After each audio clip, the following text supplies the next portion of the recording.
Middle education के एक धमाकेदार वीडियो में आपका स्वागत है। तो कैसे हैं आप सब और कैसी चल रही आपकी तैयारी। ये है टॉपर सीरीज और आप बनेंगे अपने स्कूल के टॉपर। चलिए स्टूडेंट्स, हम फटाफट अपने वीडियो को स्टार्ट कर लेते हैं। देख लेते हैं सामाजिक विज्ञान से किस प्रकार से प्रश्न पूछा जाएगा एंड क्या होगा सही उत्तर। लेकिन इसके पहले मैं बता देता हूँ, सामाजिक विज्ञान का ऑलरेडी 4 लेक्चर मिडिल एजुकेशन के ऑफिशियल यूट्यूब चैनल पर अपलोड है। अगर आपने नहीं देखा तो लिंक डिस्क्रिप्शन बॉक्स में है, चेकआउट कीजिए, उन वीडियो को फुल टाइम वॉच कीजिए। ये हमारा लेक्चर नंबर 5 होगा, जिसमें हम कवर करेंगे आपके इतिहास की किताब से वे सभी क्वेश्चंस को जो तुम्हारे एग्जाम में देखने को मिलेगा। एक नज़र हम रखते हैं अपने ब्लूप्रिंट की तरफ। आपका जो क्वेश्चन पेपर है वो ब्लूप्रिंट के अकॉर्डिंग ही डिज़ाइन किया जा रहा है। आपका पहला अध्याय है समकालीन भारत 2, पहला अध्याय नहीं, पहला किताब जो है समकालीन भारत 2, यहाँ के पूरे क्वेश्चंस को कवर कर लियो, मतलब सभी चैप्टर कंप्लीट हो चुके हैं। इस वीडियो में हम कवर करेंगे भारत और समकालीन विश्व 2। यहाँ पर आपके 5 चैप्टर हैं टोटल। यहाँ से कुछ इतने नंबर के प्रश्न पूछे जाएंगे। तो इस वीडियो में हम प्रयास करेंगे कि यूरोप में राष्ट्रवाद का उदय और भारत में राष्ट्रवाद, इन दोनों को अच्छे से कर लें, मतलब राष्ट्रवाद कंप्लीट करेंगे। 9 नंबर का पूरा क्वेश्चन यहाँ से आपका कंप्लीट हो जाएगा। तो चलिए स्टूडेंट्स, हम सीधे जंप करते हैं। यूरोप में राष्ट्रवाद का उदय, यहाँ से एक नंबर के क्वेश्चन आएंगे, ठीक है, और 2 नंबर का एक छोटा सा क्वेश्चन बन सकता है। मतलब या तो 1 नंबर का बनेगा 2 क्वेश्चन, या तो 2 नंबर का 1 क्वेश्चन बनेगा। लेकिन जो आपका है भारत में राष्ट्रवाद, यहाँ से आपके 2 नंबर, 3 नंबर और 4 नंबर के क्वेश्चंस बनने फिक्स हैं। तो उसके हिसाब से हम कवर करेंगे। तो चलिए सीधे हम जंप करते हैं अपने अध्याय नंबर 1, यूरोप में राष्ट्रवाद का उदय। तो यहाँ से स्टार्ट होता है हमारा सेकंड किताब, भारत और समकालीन विश्व 2। यहाँ से हमारा पहला चैप्टर कहता है कि यूरोप में राष्ट्रवाद। 1 नंबर के सारे क्वेश्चंस आपको टेलीग्राम पर प्रोवाइड कराए जाएंगे। लिंक डिस्क्रिप्शन बॉक्स में है, टेलीग्राम पर जुड़ जाइए, वहीं पर 1 नंबर के क्वेश्चंस आपको मिलना स्टार्ट हो जाएगा। अब देखिए कौन कौन से क्वेश्चंस हमारे एग्जाम में देखने को मिलेगा। इस चैप्टर से 3 ही प्रश्न बनेगा। सबसे पहले L, दूसरा P और तीसरा G। बोलोगे सर ये क्या है? LPG, लिक्विड पेट्रोलियम गैस है क्या? जी नहीं। LPG मतलब होता है, L मतलब लिबरलाइजेशन, P मतलब प्राइवेटाइजेशन, G मतलब ग्लोबलाइजेशन, मतलब निजीकरण, उदारीकरण और वैश्वीकरण। ठीक है, ग्लोबलाइजेशन मतलब वैश्वीकरण होगा, और प्राइवेटाइजेशन मतलब होगा निजीकरण, और लिबरलाइजेशन मतलब उदारीकरण। तो उदारीकरण, निजीकरण और वैश्वीकरण, ये 4 प्रश्न बनते हैं।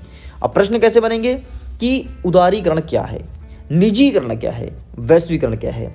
जैसे यहाँ पर आपका पहला प्रश्न देखो, उदारवाद का अर्थ बताइए। ये पहला प्रश्न लिखा है। तो देखो यहाँ पे लिखा है उदारवाद यानी लिबरलिज्म, अर्थात लतीन भाषा के मूल लिबर पर आधारित है, जिसका अर्थ होता है आज़ाद। मतलब उदारीकरण का मतलब ये होता है कि आप अपने प्रोडक्ट को किसी भी देश में जाकर के बेच सकते हैं, कहीं भी व्यापार कर सकते हैं, इसे कहेंगे उदारीकरण, जिसमें सरकार कोई हस्तक्षेप या रोक टोक नहीं करेगी।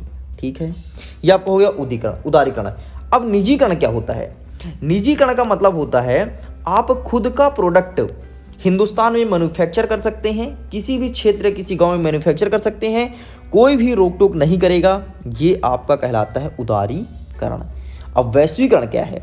वैश्वीकरण का मतलब होता है आप विश्व के किसी भी देश में व्यापार कर सकते हैं, इसे कहते हैं वैश्वीकरण।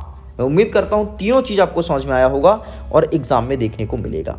ठीक है, बाकी यहाँ से कोई क्वेश्चन नहीं आएगा, आप इन्हें स्किप कर सकते हैं। बस वैसे मोस्टली मैं बता देता हूँ, इस चैप्टर से आपके एग्जाम में 1 नंबर के ही क्वेश्चंस देखने को मिलेंगे, बाकी कोई क्वेश्चंस नहीं आएगा। तो बेझिझक आप इन्हें स्किप कर सकते हैं।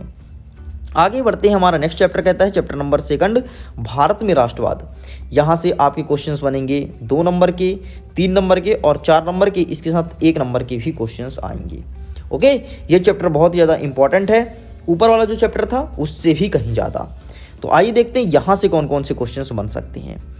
ये देखो भाई, सबसे पहले आपको पता होना चाहिए बेटा कि रॉलेट एक्ट क्या था। तो एक ऐसा कानून था जिसमें किसी भी व्यक्ति को बिना अभियोग चलाए अनिश्चित समय तक जेल में डाला जा सकता था। ये था रॉलेट एक्ट। मतलब आपके लिए ना कोई वारंट जारी होगा, ना कोई आदेश आएगा, सीधे त्वरित कार्रवाई होगी और तुरंत आपको जेल होगा। ये था रॉलेट एक्ट, जिसे 1919 में लाया गया था। इस चीज़ को ध्यान रखना। और गांधी जी ने इसका विरोध किया था कि भाई ये क्या तरीका है, ये क्या तरीका है कि तुम किसी को भी जेल में पकड़ के डाल दोगे। और रॉलेट एक्ट का मुख्य उद्देश्य क्या था, जो राष्ट्रीय आंदोलन के लिए लोग बाग चला रहे थे ना कि यार हमें देश को स्वतंत्र करना है, उनको रोकना था। बस यही था रॉलेट एक्ट, और ये तुम्हारे परीक्षा में आएगा। मैं उम्मीद करता हूँ आसान भाषा में समझ में आया होगा। चलिए बेटा आगे देखते हैं। नेक्स्ट क्वेश्चन आपको पता होना चाहिए कि बहिष्कार का क्या आशय है। तो बहिष्कार मतलब होता है कोई चीज को खरीदने से इनकार कर देना, इसे कहते हैं बहिष्कार। तुम एक शब्द सुने होगे यार, हम लोग चीन का बहिष्कार कर रहे हैं, है ना। बहिष्कार का मतलब ये होता है कि चीन ने जिस प्रोडक्ट को बनाया है उसको आप खरीदने से इनकार कर रहे हैं, यही तो आपका बहिष्कार कहलाता है। बस इतना आपको लिखना है। Got it. इस प्रकार से ये भी आपका कंप्लीट होता है, जो कि आपके एग्जाम में आएगा। आगे बढ़ते नेक्स्ट कहता है बरदौली सत्याग्रह के बारे में बताइए। तो बरदौली सत्याग्रह के बारे में सुन लो जरा कहानी। ये क्या हुआ था, 1928 में सरदार वल्लभ भाई पटेल, गुजरात का एक गांव है बरदौली, जहां पर किसान लोग आंदोलन किए थे। किसान की मांगों को नहीं सुना जा रहा था अंग्रेज द्वारा, तो किसान लोग आंदोलन किए थे। तो इनका नेतृत्व कर रहे थे सरदार वल्लभ भाई पटेल ने, है ना। अच्छा, ये आंदोलन क्यों कर रहे थे, ये भू राजस्व को मांग को बढ़ा रहे थे कि यार जमीन का जो इंटरेस्ट ब्याज वो थोड़ी ज़्यादा मिले। ठीक, तो ये जो बरदौली गांव में हुआ था, इसलिए इस आंदोलन का नाम पड़ा बरदौली सत्याग्रह। और कौन इसका नेतृत्व कर रहे थे, नेतृत्व कर रहे थे सर वल्लभ भाई पटेल। तो यहीं पर वहाँ की महिलाओं ने एकत्रित हुआ और वल्लभ भाई पटेल को एक उपाधि दी सरदार की, क्योंकि वो नेतृत्व कर रहे थे। तब से इनका नाम पड़ गया सरदार वल्लभ भाई पटेल। एक प्रश्न पूछता है हमेशा कि वल्लभ भाई पटेल का नाम सरदार कब पड़ा या फिर किसने पढ़ा। तो ध्यान रखना, बरदौली की महिलाओं ने 1928 में किसान आंदोलन के नेतृत्व करने कारण इनको सरदार की उपाधि दी थी।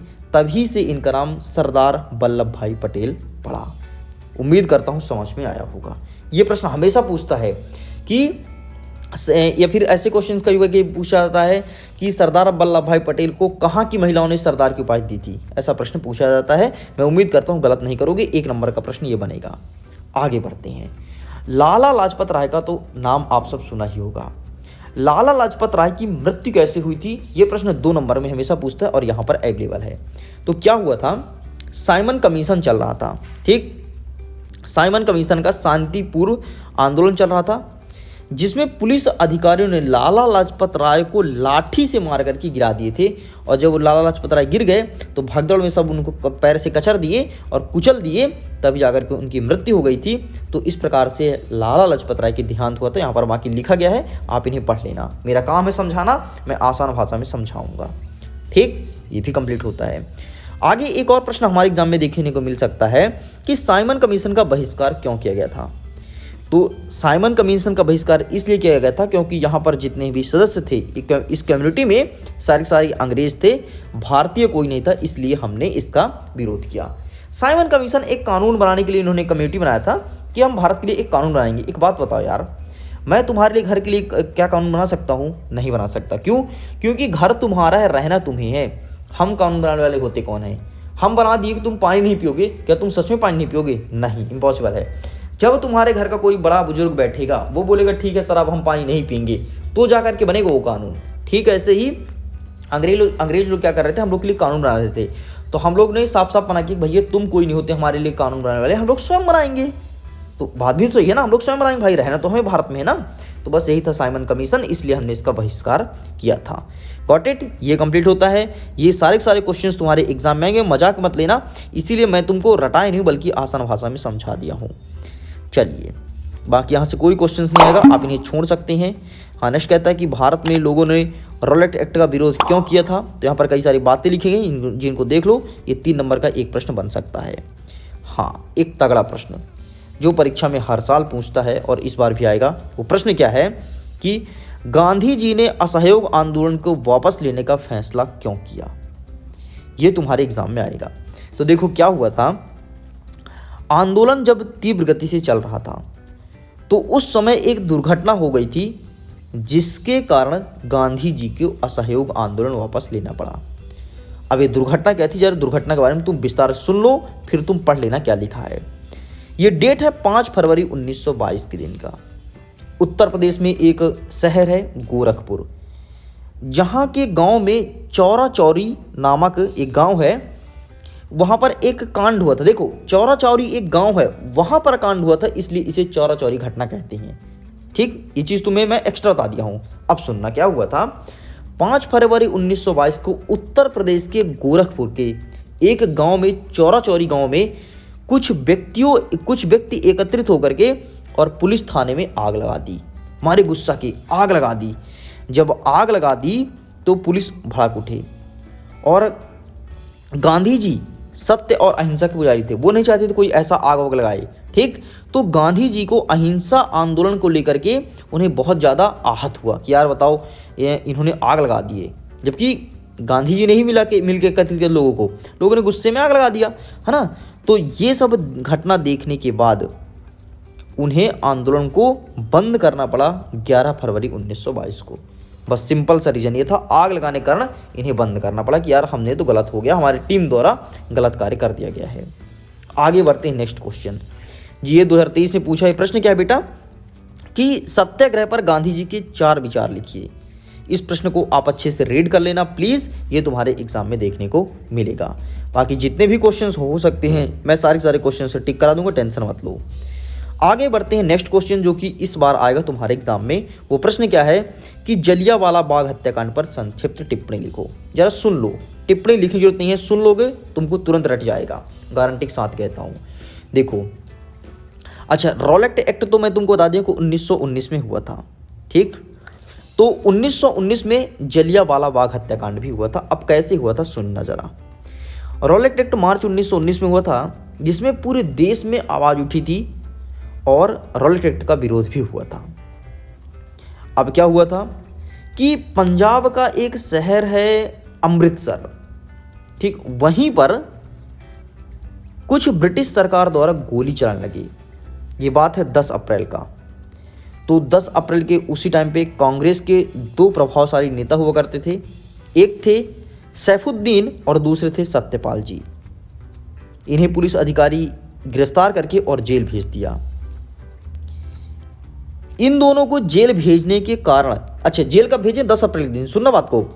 इनको जेल भेजे 10 अप्रैल के कारण, और इन दोनों को जेल में भेजने के कारण कुछ लोग एकत्रित हुए और 13 अप्रैल को अमृतसर में एक जलियांवाला बाग एक ग्राउंड था, वहां पर सभी लोग ने एकत्रित हुए और मांग उठाने लगी, भाई उनको छोड़ दो, छोड़ दो, छोड़ दो। इतने में ही जनरल डायर नामक एक सैनिक अधिकारी ने सबको चेतावनी दी कि यहाँ से चले जाओ। उन्होंने नहीं गए तो उन्होंने आदेश दिया कि गोली चलाओ, और भाई सरेआम गोली चलाए थे, एकदम सरेआम गोली चलाया गया था। लगभग 800 से लेकर के और 2000 लोग वहाँ पर घायल हुए थे और इनकी मृत्यु भी हुई थी। यही था आपका जलियांवाला बाग हत्याकांड। उम्मीद करता हूँ समझ में आया होगा, है ना। अगर समझ में नहीं आया तो वीडियो को बैक करके अगेन सुनिए, समझ में आएगा, डेफिनेटली आएगा। आगे बढ़ते हैं साइमन कमीशन पर टिप्पणी। साइमन कमीशन तुम्हारे परीक्षा में आएगा, प्लीज़ इसे अच्छे से प्रिपेयर कर लेना।